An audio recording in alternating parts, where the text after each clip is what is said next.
Talagang mayat tuloy-tuloy ti bagyo. Okay, no dati Bible yo, kat pakilukat iti Ephesians chapter 3.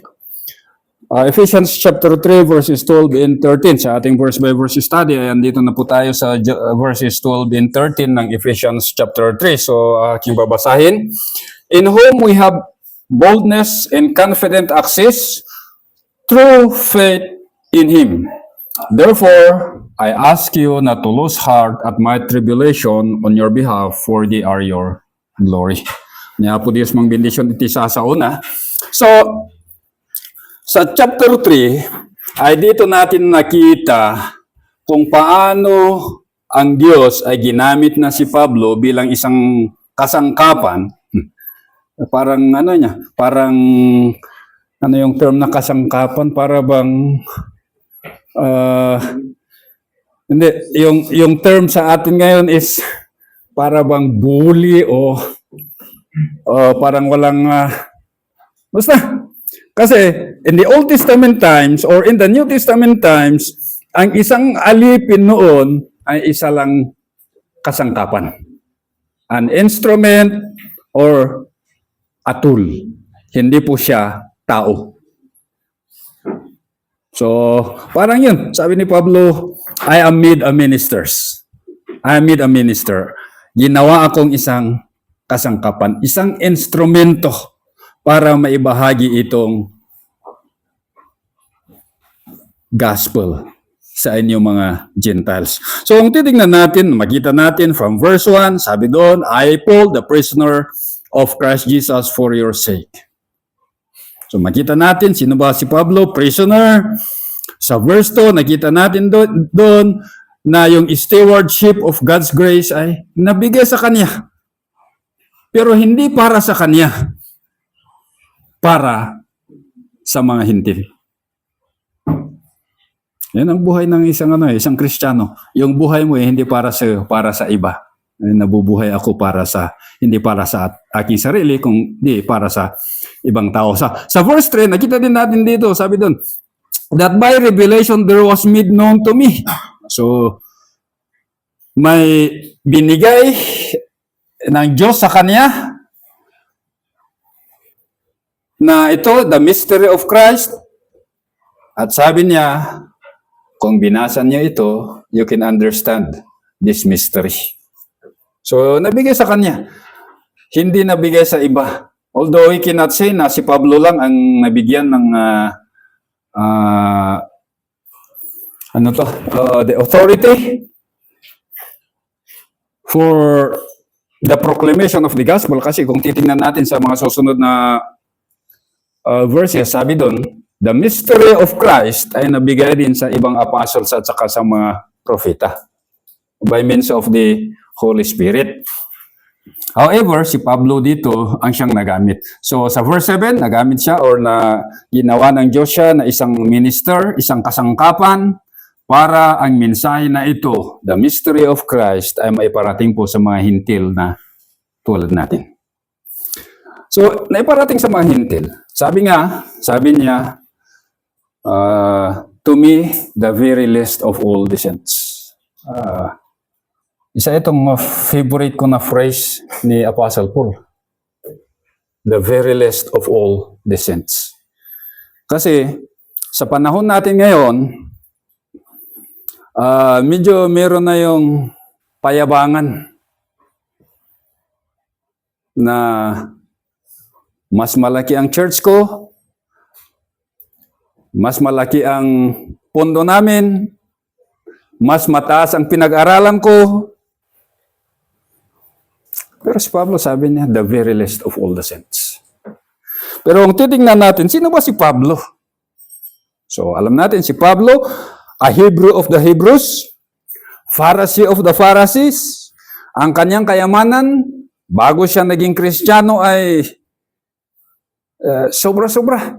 Kasi sabi ng mga scholars, he could feed the entire populace of Jerusalem for 2 years. Yan yung kanyang kayamanan.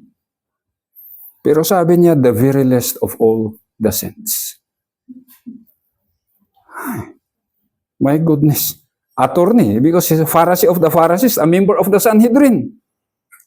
Hindi ka basta-basta makapasok sa Sanhedrin. That is for the elite. Pero sabi niya, I am the very least of all the saints. Kahit yung pinakabata na mananampalataya, sabi niya, mas mataas pa yung ranggo nun kaysa sa akin. So makita natin na yung mindset, the mindset of Christian service is servanthood. To serve others. Not to be served. Yun yung sabi ng ating Panginoong Jesucristo, no? If you want to be great in God's kingdom, learn to be the boss of all. Diba? Or the servant of all. So, yun yung mindset ni Apostle Paul. At sana, nawa, ito rin yung mindset natin sa ating pagbabahagi ng Ebanghelyo. Minsan kasi, sobrang taas natin, o kaya, ewan ko kung anong nasa atin. But anyway, yan si Apostle Paul, na he is the least of all the saints, pero ito ay nabigay sa kanya, and sabi niya, no choice. No choice, I have to preach. So his calling as an apostle, sabi nga natin, he has no voice. Wala po siyang boses doon, wala siyang anumang pakialam doon. That is all of God. That is under God's sovereignty. Wala siyang magawa doon kasi yun yung tawag ng Diyos sa kanya. Pero in the preaching of the gospel, may say na siya. He could obey or disobey. But he chose. Pinili niya po na to obey. So, ganun din sana tayo, Sa pagiging Kristiyano natin or sa pagiging anak ng Diyos natin, wala po tayong say. But in obedience to His commandments, meron po.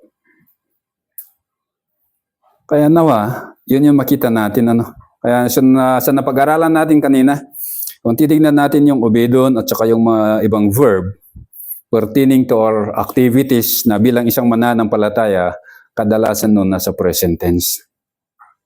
Ibig sabihin, present active, rather, ibig sabihin, we have the volitional choice na dapat ito ang gawin natin bilang isang anak ng Diyos. So, yun. Nakita natin sa buhay ni Pablo, he is called to preach that unsearchable riches of Christ, to bring to light the administration of the mystery, and then, bakit niya ba gagawin yun? Sa verse 10, nakita natin last Sunday, sabi doon, so that the manifold wisdom of God might be made known by the church to the rulers and authorities of the heavenly places. Para yung multicolored na karunungan ng Diyos or that wisdom of God ay makita ng mga angelic host. Kasi yung mga anghel, gusto nilang makita, o hindi nila maintindihan bakit nga ba kailangan ni Kristo na mamatay sa cross. Yan po yung mga holy angels. Sabi nila, ba't ba kailangan nang mamatay si Kristo sa cross? Diyos siya, ba't kailangan nang mamatay? Yung mga demonyo naman, yung mga anghel ng demonyo, nagsiselebrate sila. Sabi nila, yes, namatay na ang anak ng Diyos. Wala na tayong problema. But then sabi dito, na the church that is saved by the accomplished work of Christ ay through us, mas lalo na sila noon, through the church ay makita ng mga holy angels, makita ng mga demonic angels yung wisdom ng Diyos. That from the beginning, sa verse 11, that from the beginning, that eternal purpose ng Diyos, kung ano yung plano ng Diyos magmula noon pa man, before the foundation of the world, ay naisakatuparan in the death, burial, and resurrection of our Lord Jesus Christ. So dito natin nakita din na ang trabaho ng Diyos, ang gawain ng Diyos sa buhay ng mga mananampalataya ay hindi po siya state of the shock moment decision. Hindi lang po siya nabigla. Nung nagkasala si Adan, ay nabigla si Kristo kaya ginawa niya yung plan B. Eh, yun yung sabi ng iba eh. May plan A at saka may plan B. Pero sabi dito, in accordance with the eternal purpose. Meron ng plano ng Diyos. And it is accomplished whether that is in the permissive will or in the pleasure of His will. Yan din ang natutunan ko kay kay Pastor Espinosa, yung permissive will. Ano ba kasi yung permissive will? Ginagamit ko yung term na yun doon. Ano ba kasi yung permissive will? Permissive will ay kalooban ng Diyos na naisakatuparan pero sa maling paraan or evil ways in man. Permissive. Yung siguro sa buhay natin bilang isang mananampalataya, ang will ng Diyos sa atin, diretso. Yun yung talagang gusto niya. Pero sa kagustuhan ng ating laman ay nagkakasala tayo. But then all things work together for good pa rin. Kasi ginagamit ng Diyos yung pagkakasala natin for a time to discipline us. Diba? That is permissive will. And then, there is that, sabi nila, predestination, but I do not want to use that word predestination. Kasi kung titignan natin sa kasulatan, yung predestination all refers to Christ. Predestined, conform to His image. At saka anong nagamit dito sa Ephesians, predestined, asan ba yung si predestined dito? He predestined us to adoption. So, predestined to adoption as sons in Christ Jesus, and predestined conform to Christ. Doon nagamit yung word na predestined sa salita ng Diyos. Pero meron yung isang term dito na sabi doon, the pleasure of His will. So the pleasure of His will, para bang siya yung opposite ng permissive. Kasi yung pleasure talagang nagagalak ng Diyos na yung kalooban niya ay ating nagagawa na aayon sa Kanyang salita. So, yun yung nagamit dito, that eternal purpose, sabi dito, which He carried out in our Lord or in Christ Jesus our Lord. So nakita natin dito that lahat ng activity, lahat ng gawain ng Diyos sa buhay mo, buhay ko bilang isang mananampalataya ay ginagawa niya to within the sphere of Christ. Kasi nga, alam natin, kung babalikan natin, sabi doon, Christ is the head and we are the body. So, andun tayo palagi kay Kristo. Kaya lahat ng ginagawa ng Diyos sa buhay mo at sa buhay ko, ginagawa niya yon within the sphere of Christ Jesus. Christ Jesus, our Lord. So, nakita natin that term na our Lord, very, para bang simple na term, but it is fraught with meaning. Our Lord, ibig sabihin, we have that intimacy of fellowship and relationship. Andun yung madikit-dikit na fellowship natin. Kasi just imagine, isipin natin that He is the King of Kings and Lord of Lords, yet we can have fellowship with Him.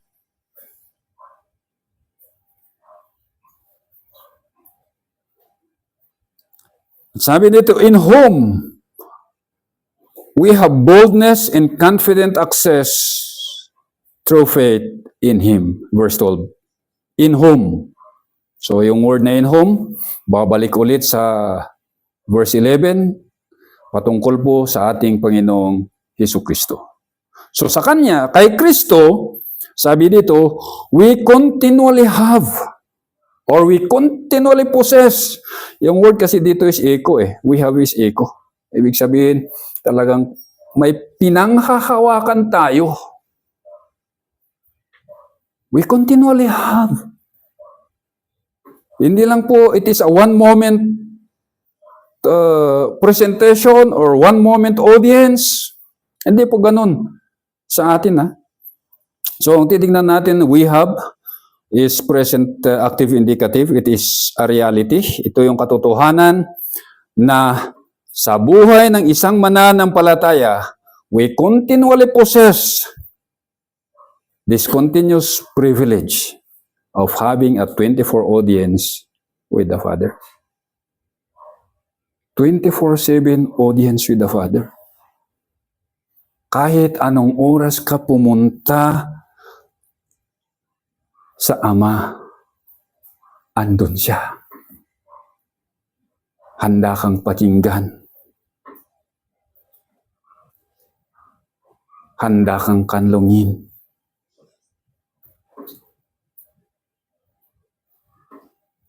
Through our Lord Jesus Christ. So, kung titignan natin, in the Old Testament, they do not have that 24/7 audience with the Father. Kailan ba makakapunta ang isang high priest in the Holy of Holies? Kailan ba? One time only sa panahon ng Day of Atonement. Doon lang siya pwedeng makipagsalamuhan sa Diyos. Pero ikaw at ako, ngayon, we have this 24 audience, 24/7 audience with the Father. Hindi ba kayo nagagalak na we have that privilege? We have that opportunity? Problema lang kasi sa atin, ayaw natin gamitin yung opportunity na yun. Mas binibigyan natin halaga yung ibang, ewan ko, basura sa mundong ibabaw na ito. Basura, sabi ko kasi minsan, sa cellphone, di natin namamalayan na 3 oras, na 5 oras, hindi man lang nakapag-audience sa Ama, di ba? Minsan ganun tayo. Busy tayo sa mga basura ng buhay. Although we have that audience, we have that,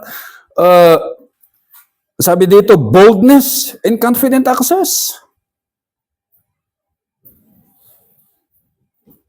Sa Hebrews chapter 10 verse 19 to 22, ito po ang sabi. Hebrews chapter 10 verse 19 to 22, sabi po, therefore, brethren, we have confidence to enter the holy place by the blood of Jesus, by a new and living way, which He inaugurated for us through the veil, that is His flesh. And since we have a great high priest over the house of God, let us draw near with a sincere heart in full assurance of faith, having our hearts sprinkled clean from an evil conscience and our bodies washed with pure water. So sabi dito, let us draw near to the throne of grace. Let us draw near. It is a challenge na nabigay sa bawat isang mananampalataya. Let us draw near. Let us go to God. Punta tayo sa Diyos.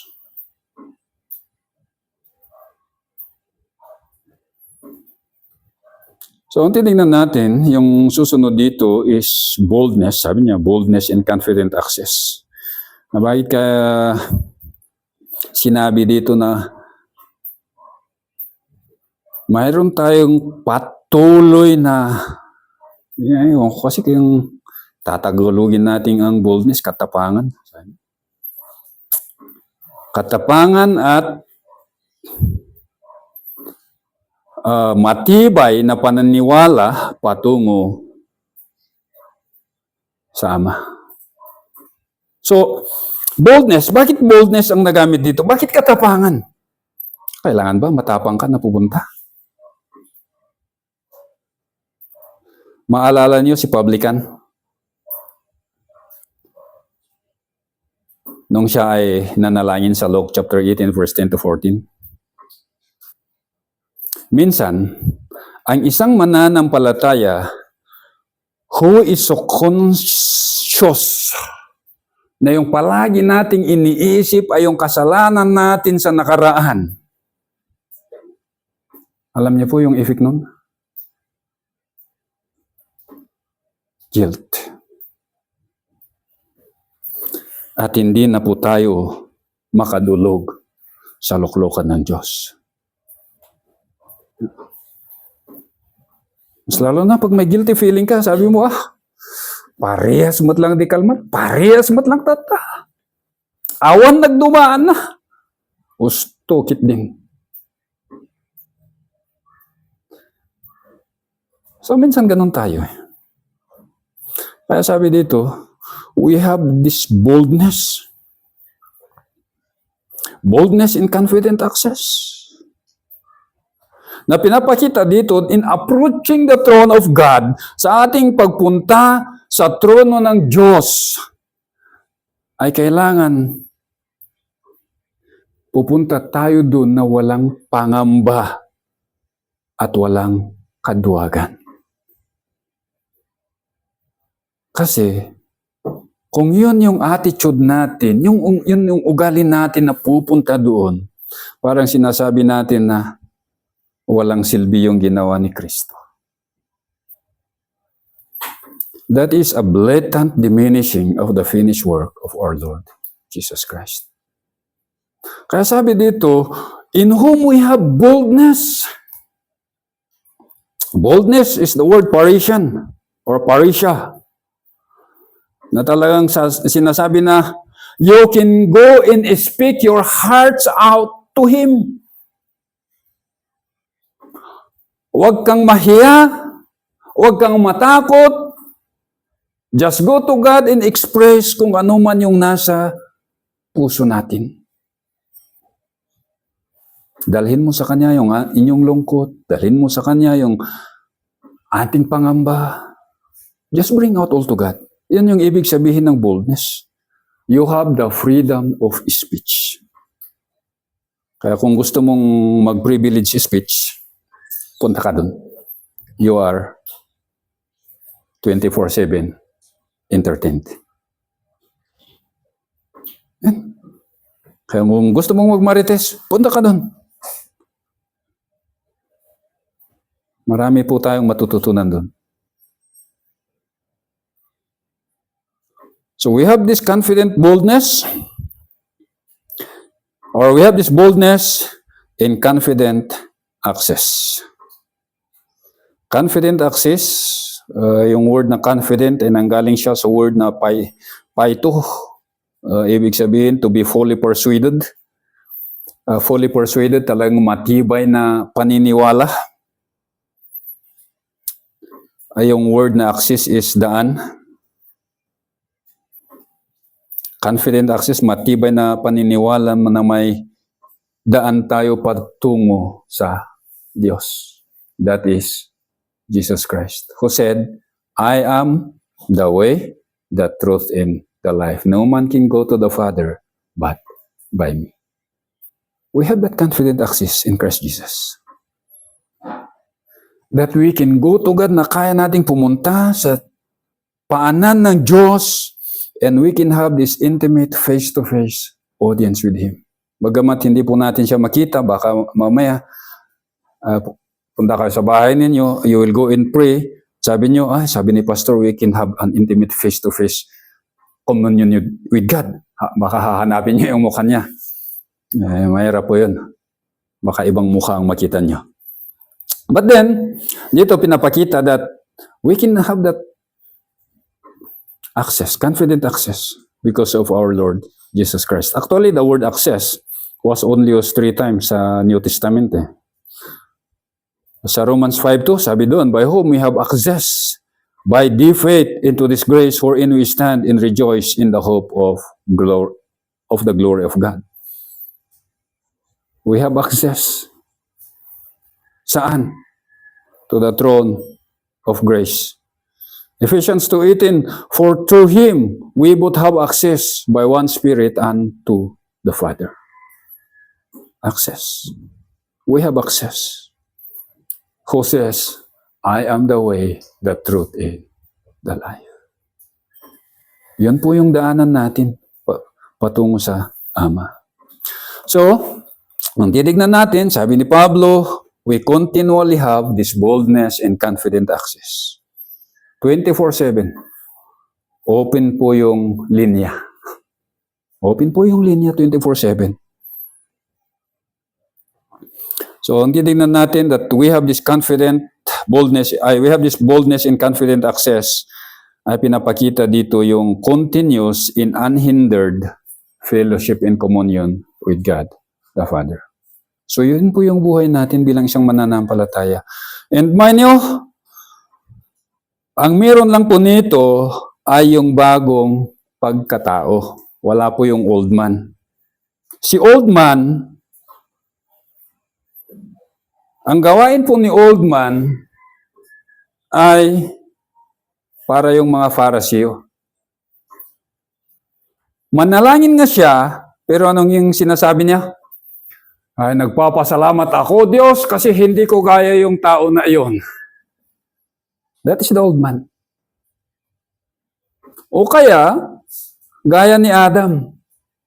Anong nangyari kay Adam? Nung tinawag siya ng Diyos, Adam, Adam, asan ka na? Saan pumunta si Adam? Nagtago dahil sa kasalanan.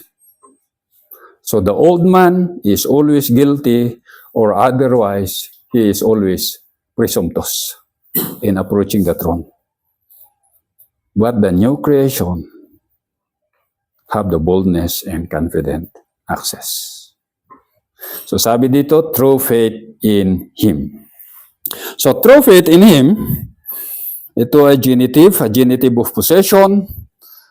At sabi ko kanina, it's either yung faith na sinasabi sa salita ng Diyos ay ating pananampalataya sa Diyos, o kaya yung doktrina patungkol sa ating Panginoong Hesus, o kaya the faithfulness, yung katapatan ng ating Panginoong Hesus. Yung nagamit sa Romans chapter 5, verse 2, at yung nagamit sa verse na ito, yung faith dito na tinutukoy ay yung katapatan ng ating Panginoong Hesus. Anong katapatan yon? When He died, He was buried, and rose again the third day. Nung ginampanan niya kung ano yung plano ng Diyos para sa Kanya. So, sabi dito, we have access to the Father through the faithfulness of our Lord Jesus Christ. Kaya yung access natin sa Kanya ay hindi po dahil sa atin. Hindi po dahil magaling tayo, hindi po dahil mabuti tayo, hindi po dahil Kristiyano tayo, dahil po sa ating Panginoong Hesukristo. So we have this confident access. We have this boldness and confident access to the Father because Christ died, was buried, and rose again in behalf of us. And now, we are member of His body. Sa verse 13, therefore, I ask you not to lose heart at my tribulation on your behalf, for they are your glory. Therefore, or dahil dito, ano bang tinutukoy dito? Dahil dito, or on the account of this. Kung titignan natin, asan ba si Pablo sa oras na sinulat niya yung sulat na ito? Nasa Roma? Nasa kanyang inuupahan na bilangguan? Just imagine, nakabilanggo ka, inuupahan mo pa yung tinitirhan mo. Saklap naman ang buhay na ganun, From riches to rags. Ayan ko pa kung anong naisip ni Pablo doon. Na isa siyang kilalang Pharisee of the Pharisee, isa siyang kilala na Hebrew of the Hebrews, isa siyang kilala na pinakatanyag sa kanyang lugar. Only to lose all those accolades and become rags sa mata ng tao. So sabi niya, for this reason. At tignan natin, sa kanyang paghihirap, ano ba ang kanyang nasa isipan?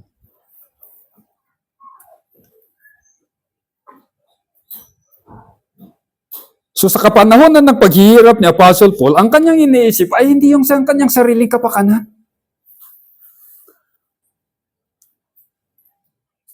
Hindi yung kanyang sariling kapakanan ang kanyang iniisip dito eh. Kaya sabi niya dito, therefore I ask you not to lose heart. Ang iniisip na yung kanyang mga kapatid sa pananampalataya. Hindi niya sinabi na, oh, kayong mga Kristiyano, mag-ambag-ambag kayo para may pagpiansa ako dito. O kaya para may pangsuhol ako sa mga gwardiya na ito para... According to history, ang dahilan kung bakit kinulong si Pablo ni Felix, si Felix ba yun yung nagkulong sa kanya for 2 years? Ay naghihintay si Felix ng bribe money. Kaya kahit noon pa man, uso na ang pasuksok. Pero hindi yun yung inisip ni Pablo, yung hindi niya inisip yung makalaya siya.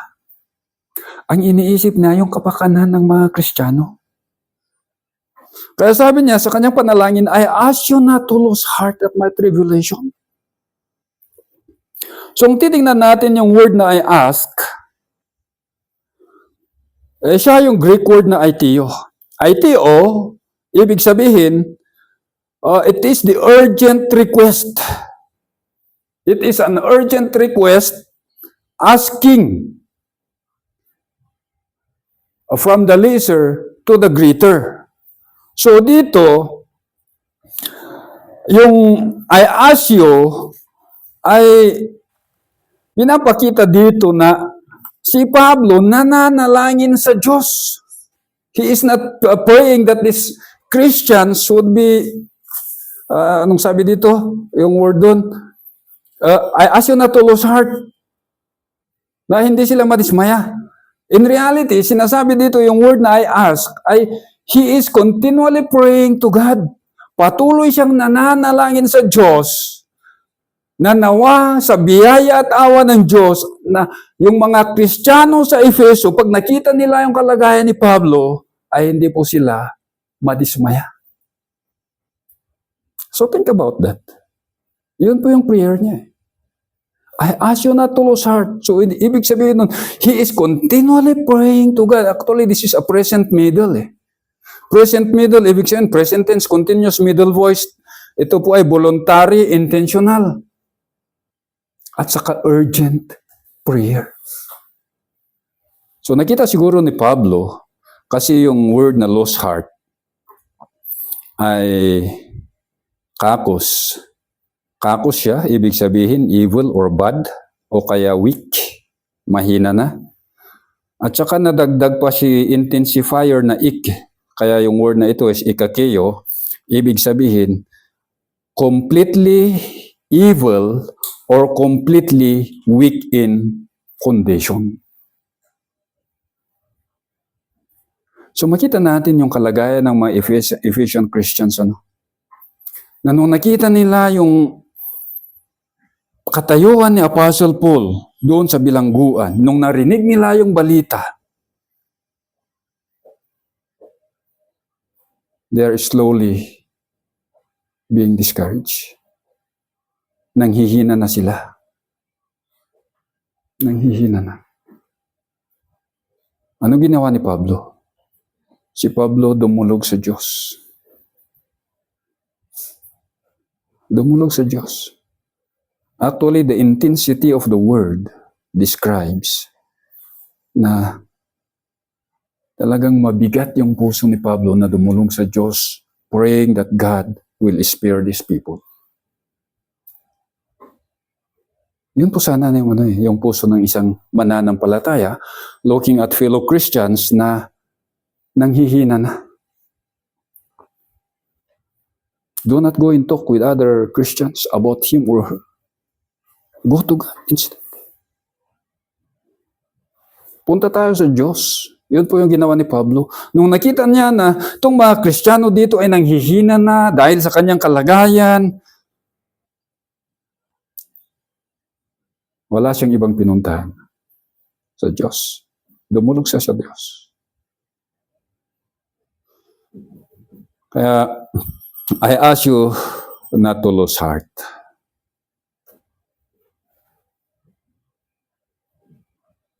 So this is, ito po ay pangyayari na talagang sa puso ni Pablo ay mahirap at masakit na masakit. Na yung ibang mananampalataya ay nanghihina dahil sa kanya. Nakita niyo ba yung nagsisirculate sa social media na he left the church or she left the church so I hit her? Ako kung nakita niyo yun.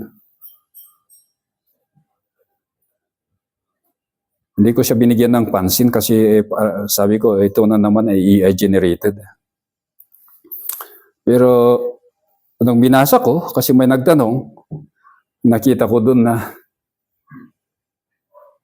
it is a man-made problem and a man-made given solution. Kasi lahat dun, it's me, and me. Sa buhay ng isang mananampalataya, it is about God and it is about other fellow Christians. So, sabi dito, that you do not lose heart at my tribulation on your behalf. Alam po natin, yung word na tribulation ay nanggaling siya sa word na thlipsis, na ibig sabihin, durugin mo siya, pigain mo siya para lumabas yung katas. Ito yung mahirap sa buhay natin bilang isang Kristiyano kasi dadaan tayo ng tribulations, bagamat hindi yung great tribulation. Nawa, hindi tayo dadaan doon. So anyway, tribulation. To crush or to press together. To bring out the juice. So si Pablo, he was crushed. Napiga siya ng husto. Nadurog siya ng husto. Saan ba natin nabasa nun? Sa Korinto, di ba?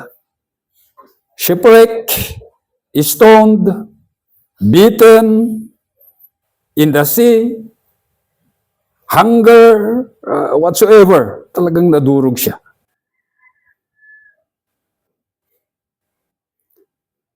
At sabi niya sa kanila, do not lose heart at my tribulation. Bakit nga ba si Pablo ay nagkaroon ng tribulation? Sabi niya, on your behalf. Naghihirap ako sa lugar ninyo. Wow. Sarap, di ba? Na yung paghihirap na natin sana may aako. Meron na po. Si Kristo. Pangalawa, itong mga apostles. At susunod na dun, yung mga ibang tao na nagmamahal sa atin. Who is praying for us night and day para magpatuloy po tayo sa ating pananampalataya. They are suffering. They are bearing our burden on their shoulder. So ang titingnan natin on your behalf, ay pinapakita dito na yung buhay ni Pablo ay ginugugol niya hindi para sa kanyang sarili, kundi para sa mga mananampalataya. Colossians 1:24, sabi doon, who now rejoice in my suffering for you, and fill up that which is behind the affliction of Christ in my flesh for his body's sake, which is the church. So Paul, kung titignan natin yung kanyang buhay, he was so obsessed with the church na para bang minsan nakakalimutan niya yung sarili niya. Sabi ko, no, was obsessed kasi minsan hindi nga siya nakakakain. Minsan, sabi niya, nasa sea, he was stoned, he was beaten, and so forth, and so on. So makita natin that Paul, as God-made minister, ay may isa siya lang pakay, and that is to fulfill his God-given mandate for the church. So on your behalf, napaulit-ulit na nakikita natin dito sa chapter 3, for you, on your behalf, for you, ay pinapakita dito, it highlights yung activity no yung gawain ng new creation. Yung focus po niyon ay hindi sa sarili, kundi sa iglesia. So this is the challenge for each one of us. Asan ba yung focus ng gawain natin? Whether that is your work in the secular or sa loob ng iglesia,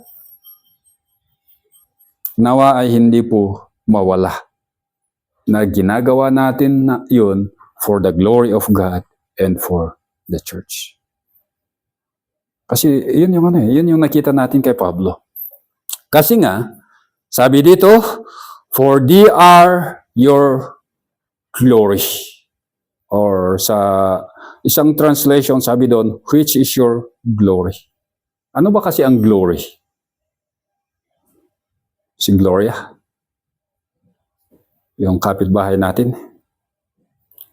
So, glory sa scripture ay may wide variety siya ng application. Na una, ang word na glory or duksa could mean personal or good opinion. Personal or good opinion na nagsasabi na yung isang bagay or yung isang tao ay may value siya. May katapat siyang halaga. Or, an example there is God's infinite or intrinsic worth. Na talagang ang Diyos ay siya yun. Kaya nga, glory, glory, glory to God.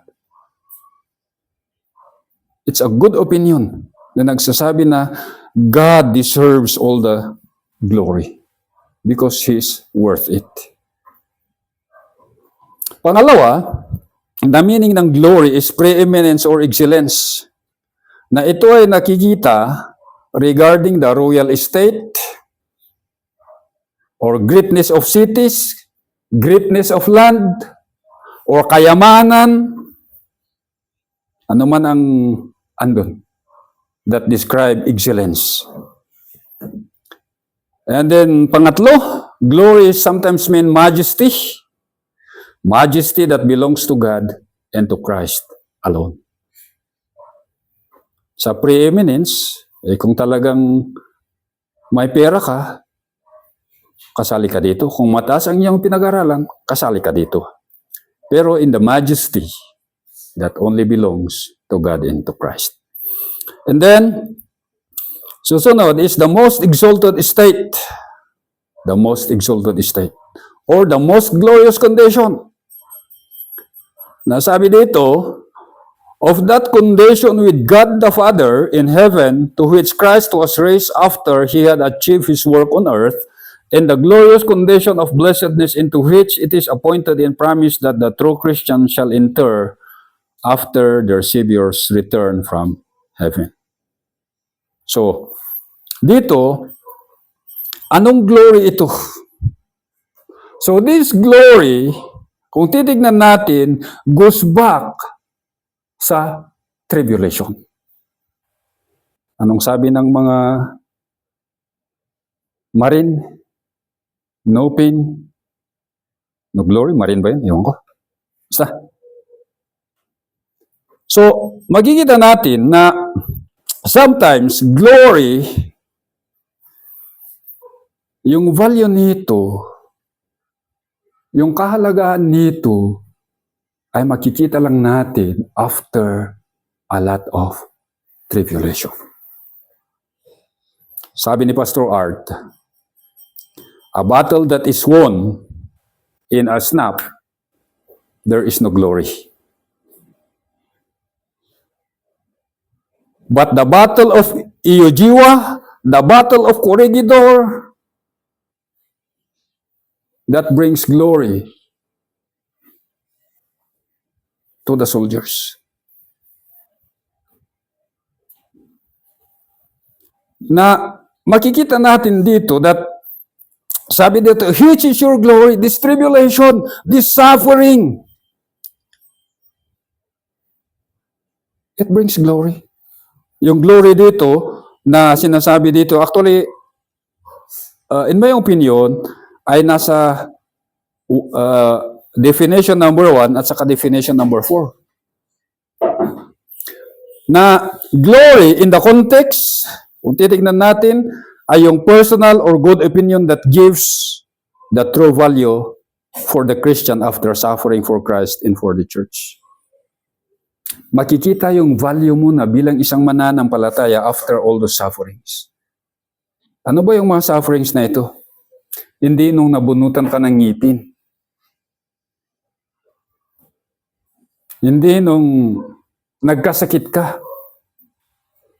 Siguro kung nagkasakit ka dahil sa ministry, willing good. Kasama doon. But this suffering, sabi nga ni, ewan ko kung si Wagman yun, if you really want to know what is persecution and what is suffering as a Christian, go to Afghanistan.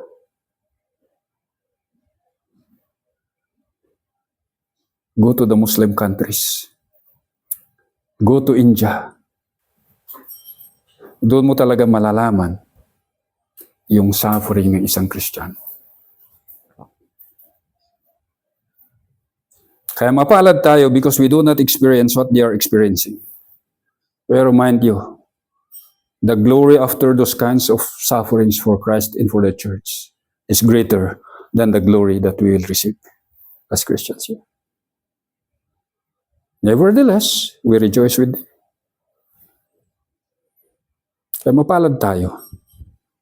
We are blessed in a way, but they are more blessed in another way. Kasi their sufferings brings more glory for them afterwards.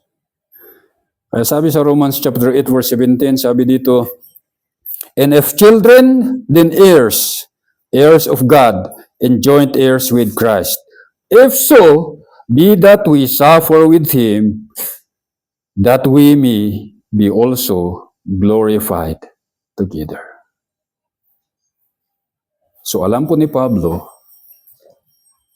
that glory comes after suffering for Christ and for the church. Kaya encouragement po sa bawat isa sa atin, do not lose heart, anuman yung ating pinagdadaanan na pagsubok, anuman yung ating pinagdadaanan na suffering. Always see the suffering in the light of glory. Shall we pray? Father, we thank you sa inyong mga salita na aming binasa at pinag-aralan sa umagang ito. Totoo po, Ama, na sa buhay namin bilang isang mananampalataya ay dadaan kami sa mga kapagsubukan through affliction, much suffering. But then we know that after we have overcome, there is that glory that awaits each one of us. So Father, I pray that you would encourage us through your words, that we would continue, na magpatuloy po kami, we will persevere by your grace, that at the end of the day, when we are with you, we will rejoice with the glory that you have for us. In Christ's name we pray. Amen.